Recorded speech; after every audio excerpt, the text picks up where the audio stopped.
The cardboard sign trembled in her hands, not from the bitter December wind that whipped through the Chicago streets, but from the shame that had become as familiar as her own heartbeat.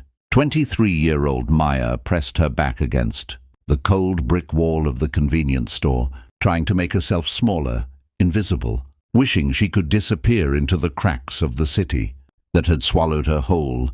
The sign read, "Anything helps. God bless." She'd written it 3 weeks ago with a borrowed marker, each letter a surrender, each word a piece of her dignity crumbling away.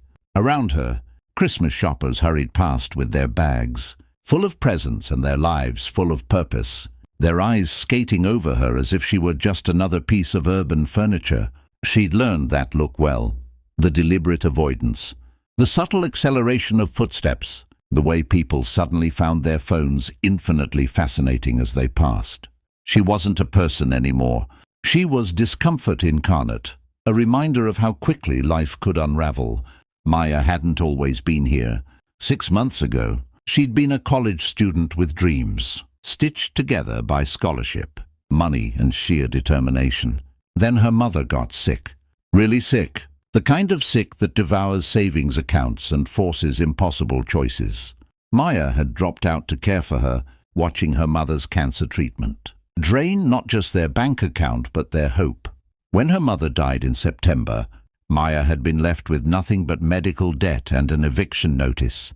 No family to call, no safety net to catch her fall, just the street, stretching endlessly in every direction. The afternoon light was fading, turning the sky the color of old bruises. Maya's stomach hadn't stopped hurting in days.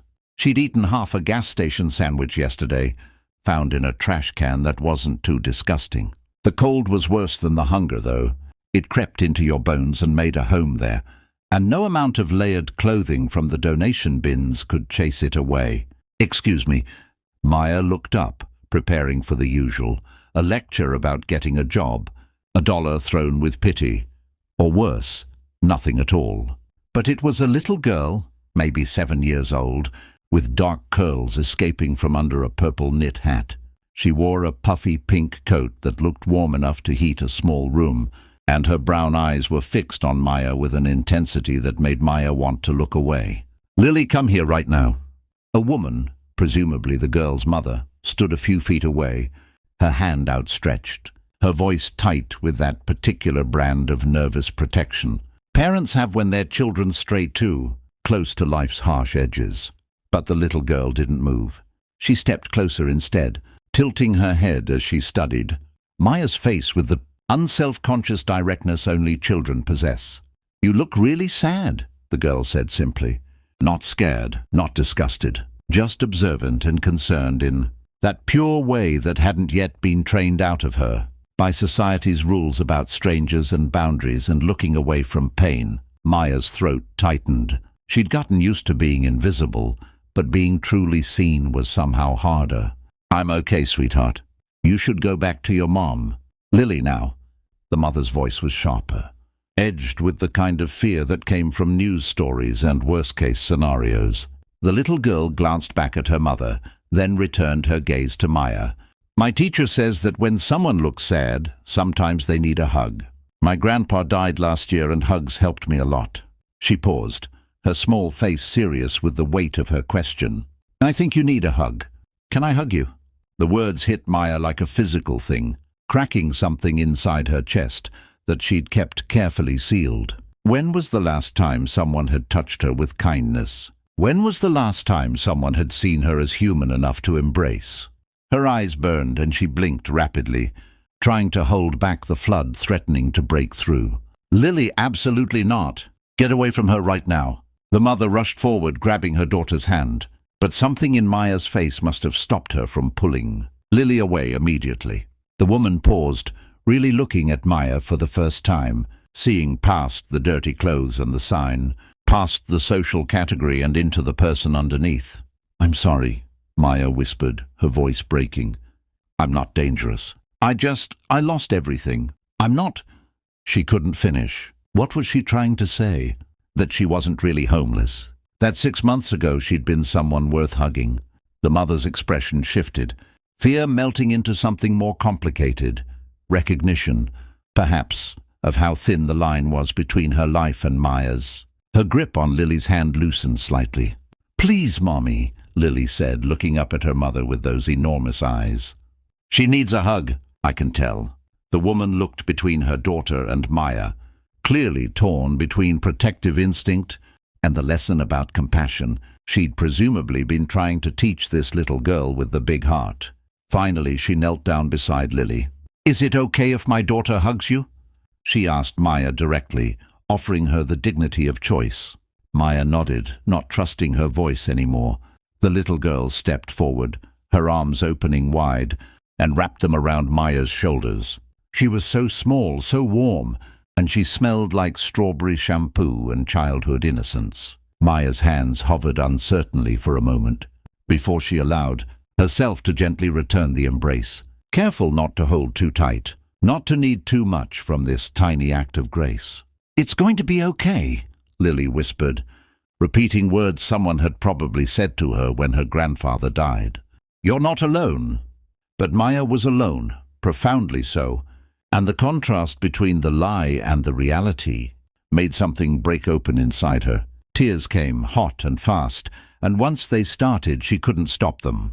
She was crying for her mother, for her lost future, for every night spent shivering in doorways, for every moment of shame and hunger and fear. She was crying because this child's simple humanity had reminded her that she was still human too, still worthy of touch, still deserving of kindness.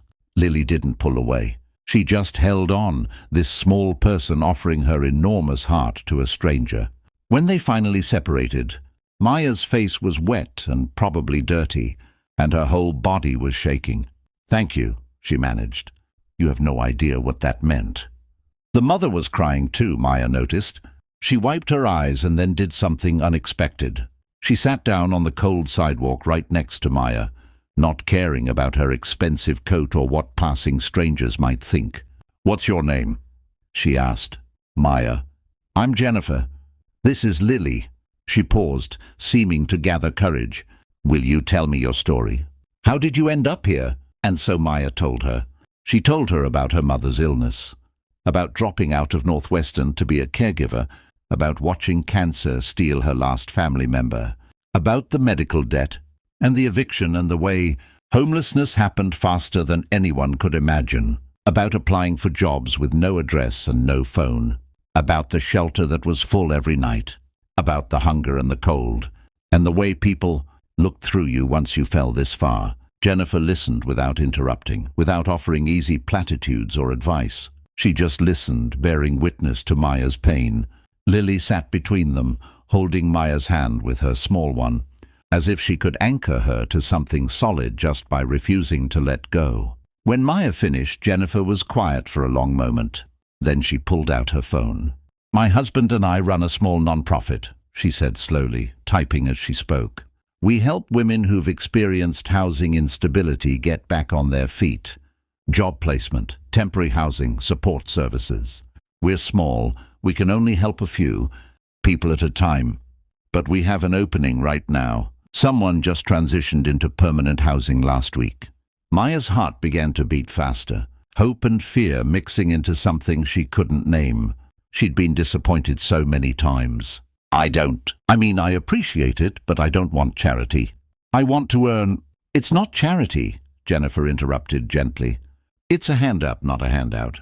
You'd work for us, help us with administrative tasks, work on getting your degree finished online. We provide a small stipend and a room in our transition house while you get back on your feet. Usually takes about 6 months to a year."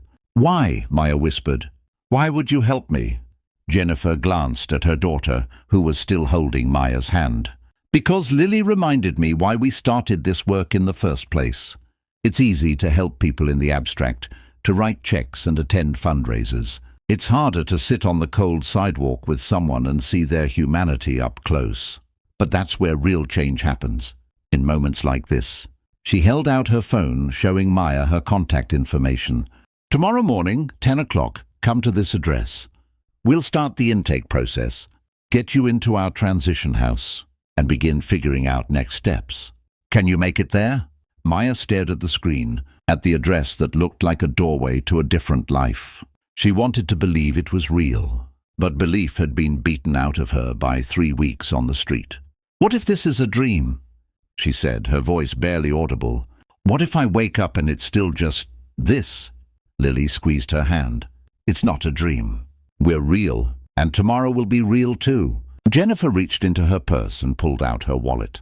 She handed Maya several bills, enough for a decent meal and a night in a cheap motel, and wrote the address on a piece of paper.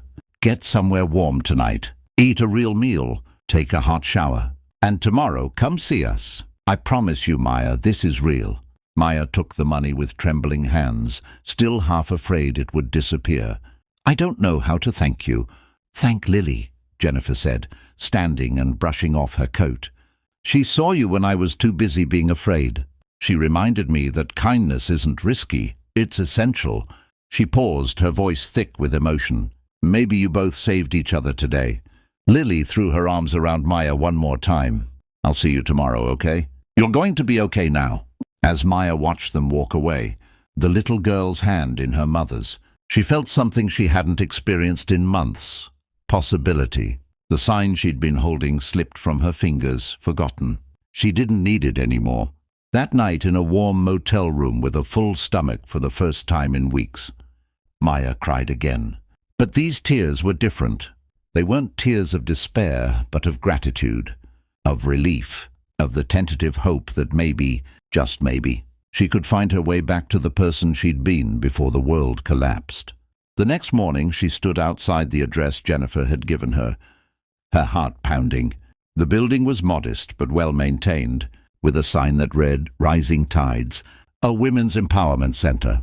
She thought about turning back, about the disappointment if this didn't work out.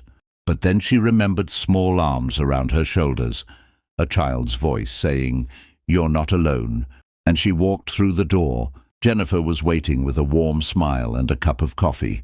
Welcome, she said simply. Let's begin. And so Maya did. She began again, rebuilt from the foundation of one small girl's enormous heart, reminded that sometimes salvation comes not from grand gestures, but from the simple, revolutionary act of seeing another person's humanity and responding with love. 6 months later, Maya would return to that corner where she'd once sat with a sign. But this time, she'd be there with Jennifer and Lily, handing out warm meals and information about rising tides to others who'd fallen through society's cracks. And when a man with hollow eyes asked her why she bothered, she'd tell him about a little girl who'd asked for permission to give a hug, and how that single moment had changed everything. Because that's what kindness does. It doesn't just help, it transforms, rippling outward in ways we can never fully measure, proving that even in our darkest moments, we're never truly alone. We're all just one hug, one moment of recognition, one act of radical compassion away from remembering what it means to be human.